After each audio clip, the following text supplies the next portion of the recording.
Okay, so here's a question that carries forward on the cost-benefit analysis stuff that we were dealing with when it came to lean production. Remember, one of the things that we need to do as accountants is make decisions or help others make decisions where the expected benefits exceed the cost. So in this situation here, we have Craigco is deciding whether or not they should adopt a new software package, and the software is expected to reduce shipping costs by $2,000 a year and decrease downtime to yearly increased production of 75 units. So they'll see 75 units of production more per year. Of course, the software comes with a cost of $10,000 to purchase and annual fees of $2,000. And it's also expected to cost $12,000 to implement and train. Finally, each unit costs $650 to produce and it sells for $750. And essentially, the CEO wants to know what the benefit of the new software is over a 5-year period. So our first requirement here is essentially to calculate the total cost of adopting the ordering system. Basically, what we want to do is identify what all the costs are. So as we saw in the data, we have the purchase cost, and that's $10,000. That's this one right here. So we've knocked that one off. Then we have the $2,000 annual fee. And that's $2,000, but that's times 5 years, right? Because we're looking at this over a 5-year period. So that's another $10,000. And then finally, we have the training cost, and that's $12,000.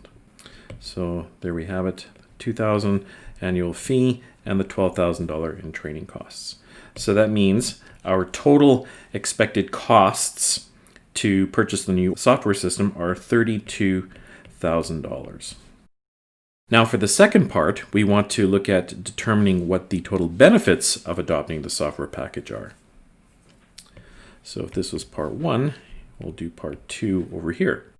So essentially, what we have is a reduction in shipping costs. And those savings are $2,000 a year times 5 years, and that is $10,000. And then we have the production increase, right? There's this increased production of 75 units.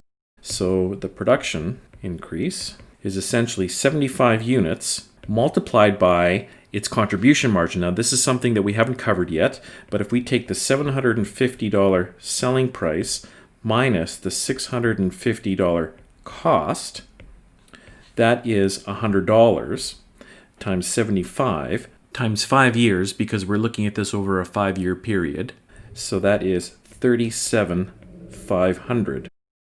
And that means the total is $47,500 in expected benefit versus expected cost.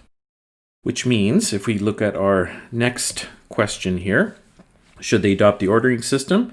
Why or why not? Well, the answer is going to be yes, because the expected benefits of $47,500 are greater than the costs of $32,000. And that's a net difference of $15,500. We can call that the net benefit. The fourth part here gives us a little variation in order to look at this and say, okay, well, if there's a 40% chance or probability that the implementation and trading costs are $60,000 and a 60% chance of the cost being $12,000, should they adopt the system? Again, why or why not? So in this case, we're still looking at determining what the total cost would be. And we know that there's still the purchase cost of $10,000. But now, instead of having one complete training cost of $12,000, what we're going to do is we're going to break this into basically 2 different probabilities. In essence, a 40% chance times 60,000 or a 60% chance of 12,000. 40% chance of 60,000 training, that's going to give us 24,000. And then the 60% chance of 12,000 training is going to be $7,200. And then we still have the annual fee of $10,000, so the annual. So in this instance, the total cost ends up being $51,200.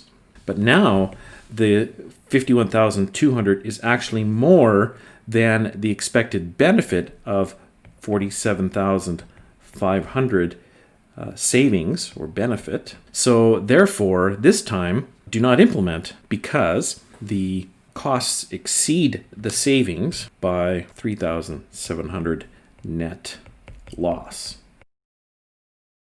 And there you have it. So again, cost benefit, we always want to determine what the total cost of a decision is versus the expected savings or benefit of a decision to determine whether or not we want to move forward.